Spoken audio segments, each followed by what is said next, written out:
Hi my dear students, कैसे हैं आप सभी। उम्मीद है आप सभी अच्छे ही होंगे घर पे। तो पढ़ाई भी जारी रख ही रहे होंगे। अच्छे से नंबर प्राप्ति के लिए अच्छे अच्छे अंक लाएंगे आप 12th बोर्ड में। और पेपर होंगे ही क्योंकि फॉर्म भरे जा चुके हैं एज यू नो। तो मैं ये कहना चाह रही थी कि जो पिछले वीडियो में मैंने बनाया था कि पारिवारिक आय किसे कहते हैं, बेसिक इन्फॉर्मेशन मैंने दी थी। तो अपन उसके थोड़ा सा आगे चलते हैं। इस वीडियो में अपन देखेंगे कि पारिवारिक आय के कितने प्रकार होते हैं और पारिवारिक आय का जो क्वेश्चन आएगा 100% मैं आपको बोल रही हूँ 100% क्वेश्चन आपको बोर्ड के पेपर में मिल जाएगा। 1 नंबर, 2 नंबर या फिर 4 नंबर में। 1 नंबर में कैसे बनेगा, पारिवारिक आय किसे कहते हैं। दूसरा क्वेश्चन, ग्रॉस व कैंडल के शब्दों में पारिवारिक आय किसे कहते हैं।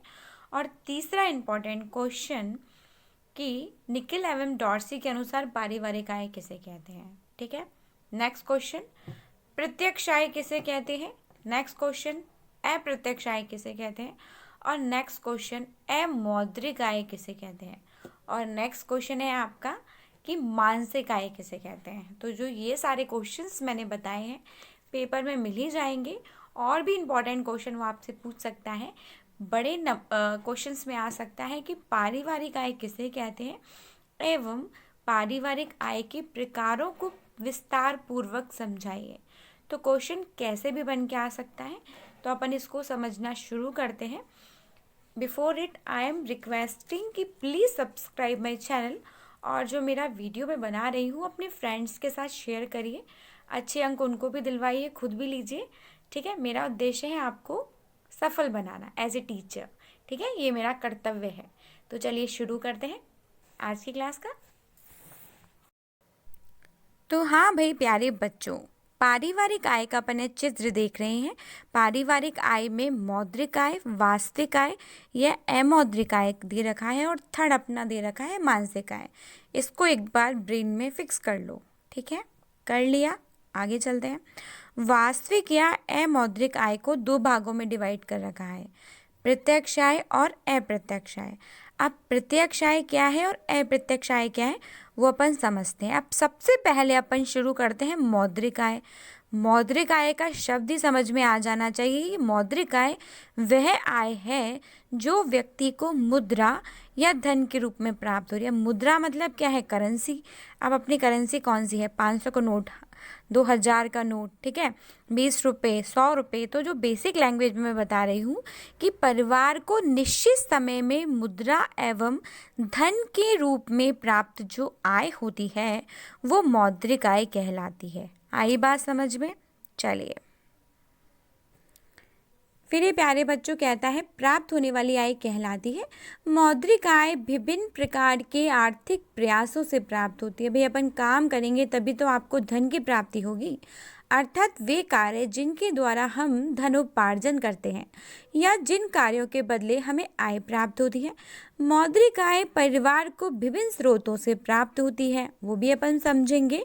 देखिए मैंने बताया भी था, पैतृक संपत्ति हो सकती है, किराया, आपने अपना कोई घर का कमरा दे रखा है किराए पर, उसके बदले में किराएदार आपको क्या देता है, पैसे देता है, और जो वो पैसे देता है वो आपकी आय हो गई। वेतन निश्चित समय में काम करने के उपरांत प्राप्त हुआ। मजदूरी जो मजदूर को प्राप्त होती है। उपहार, बर्थडे पार्टी बनाई और उसमें 500 के नोट आपको मिले तो वो भी आपकी आय हो गई। लॉटरी सिस्टम करते हैं कई लोग, उससे भी आय प्राप्त होती है। यह दैनिक भी हो सकती है। अब भाई मजदूर तो दैनिक ही राशि प्राप्त करता है ना। साप्ताहिक भी हो सकती है और मासिक भी हो सकती है। सामान्यतः जो वेतन होते हैं ना प्यारे बच्चों, वो मासिक होते हैं, मतलब अपन को 30 दिन बाद प्राप्त होते हैं। वार्षिक हो सकती है, साल भर में प्राप्त होती है। यह कार्य विशेष पर निर्भर करता है कि आप क्या काम करते हैं। मौद्रिक आय एक वह शक्ति होती है जिसे खर्च करके व्यक्ति अपनी आवश्यकताओं की पूर्ति करता है। अब कोई आदमी के पास बहुत सारे पैसे हैं तो वो तो भाई अमीर हो गया, और जिसके पास पैसे नहीं है वो गरीब हो गया। रीजंस क्या है, वो सभी मौद्रिक आय के आधार पर ही निर्धारित होता है। इससे हम दुनिया की अनेक वस्तुएं व सेवाएं प्राप्त कर सकते हैं। अब भाई ग्रॉस व कैंडल कहते हैं कि मौद्रिक आय से तात्पर्य उस क्रय शक्ति है जो मुद्रा के रूप में किसी निश्चित समय में एक परिवार को प्राप्त होती है। क्रय शक्ति मतलब जिसके पास जितने पैसे होंगे वो उतने पैसों को ही तो खर्च कर सकता है। किस लिए करेगा भाई? अपनी आवश्यकताओं की पूर्ति के लिए। चलिए सेकंड अपने सामने है वास्तविक या अमौद्रिक आय। विशेष अवधि में प्राप्त होने वाली वस्तु और सेवाओं को वास्तविक आय कहते हैं। डेफिनेशन रिपीट कर रही हूँ, इसमें मुद्रा नहीं है, देख लिया आपने। इसमें खाली वस्तुएं हैं और सेवाएं हैं। इन वस्तुओं एवं सेवाओं को प्राप्त कर परिवार या तो अपनी पारिवारिक व्यक्तियों, मित्रों आदि से प्राप्त करता है या फिर बिना मुद्रा खर्च किए सुविधा प्राप्त करता है, जैसे कि मुफ्त चिकित्सा सुविधा, उपहार, मकान आदि। ग्रॉस एवं कैंडल के शब्दों में वास्तविक आय वस्तुओं एवं सेवाओं के उस प्रवाह को कहते हैं जो एक परिवार को निश्चित समय में उपयोग के लिए प्राप्त होती है। समझ में आई? इसका मतलब ये कहना चाहता है आपको कि जो वस्तु और सेवाएं होती हैं व्यक्ति को प्राप्त हो रही हैं वो सभी वास्तविक आय हैं। अब ये अपन को दो तरीके से प्राप्त होती है। पहली है प्रत्यक्ष आय, अप्रत्यक्ष आय। क्वेश्चन ऐसे बन के आ जाता है प्यारे बच्चों, प्रत्यक्ष आय किसे कहते हैं, 1 नंबर में या 2 नंबर में? कन्फ्यूज़न यहाँ क्रिएट हो जाता है, कैसे वो समझना। अब सुनिए, प्रत्यक्ष आय वे के अंतर्गत वे सभी सुविधाएं आती हैं जो परिवार को बिना मुद्रा व्यय किए मतलब बिना पैसे खर्च किए व्यक्ति को प्राप्त हो रहा है। आई एम रिपीटिंग, आपने पैसे नहीं खर्च करे हैं, आपने कोई व्यय नहीं किया है और आपको आय प्राप्त हो रही है। भाई कैसे होगी? जैसे आपने घर में ही बगीचे में फल लगा दिए या सब्जियां लगा दी, या नौकरी के साथ आपको मुफ्त मैंने बताया था मकान भी मिल रहा है, चिकित्सा सुविधा भी है, पैतृक संपत्ति का है, उपहार है आदि। सार्वजनिक सेवाओं के उपयोग से लाभ भी प्रत्यक्ष आय होती है, जैसे पुस्तकालय, पार्क, ये सभी इसके अंदर इंक्लूडेड है। आगे बात समझ में। फिर नेक्स्ट आपको बोल रहा है अप्रत्यक्ष आय। अब मेरी बात समझना, प्रत्यक्ष आय में आपने मुद्रा नहीं खर्च करी थी, परंतु अप्रत्यक्ष आय में आपको मुद्रा खर्च करनी ही पड़ेगी। यह वह आय है जिसके अंतर्गत वस्तु अथवा सेवाओं को मुद्रा के बदले मतलब आप पैसे खर्च करेंगे तब आपको सुविधा प्राप्त होगी। साधारणतः धन के बदले वस्तु या सेवा, वस्तु के बदले वस्तु प्राप्त होना अप्रत्यक्ष आय कहलाती है। किराए देने पर मकान उपलब्ध होना, यह अप्रत्यक्ष आय है। ग्रॉस व कैंडल के शब्दों में अप्रत्यक्ष आय के अंतर्गत वे वस्तुएं एवं सुविधाएं आती हैं जो परिवार को किसी चीज़ के बदले, साधारणतः मुद्रा के बदले प्राप्त होती है। ये बात क्लियर हो गई माइंड में कि अप्रत्यक्ष आय को तो अपन पैसे देके प्राप्त कर रहे हैं, मुद्रा देके प्राप्त कर रहे हैं, परंतु प्रत्यक्ष आय को आप मुद्रा देके प्राप्त नहीं कर रहे हैं, वो आपको बिना मुद्रा खर्च किए प्राप्त हो रही है। अब नेक्स्ट है मानसिक आय। 2018 में आया हुआ है बोर्ड में, इसके आगे लिख लेना।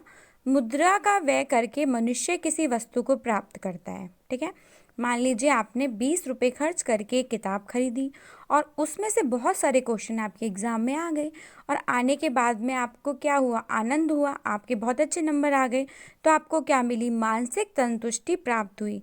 वस्तु का उपभोग करते हुए इसे संतोष प्राप्त होता है, यही संतुष्टि मानसिक आय कहलाती है।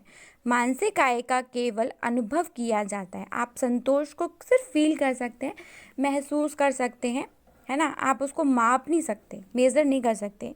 निकिल व डॉर्सी के शब्दों में मानसिक आय वह संतुष्टि है जो हमें दैनिक अनुभवों, धन के उपयोग व वास्तविक आय के बदले प्राप्त होती है।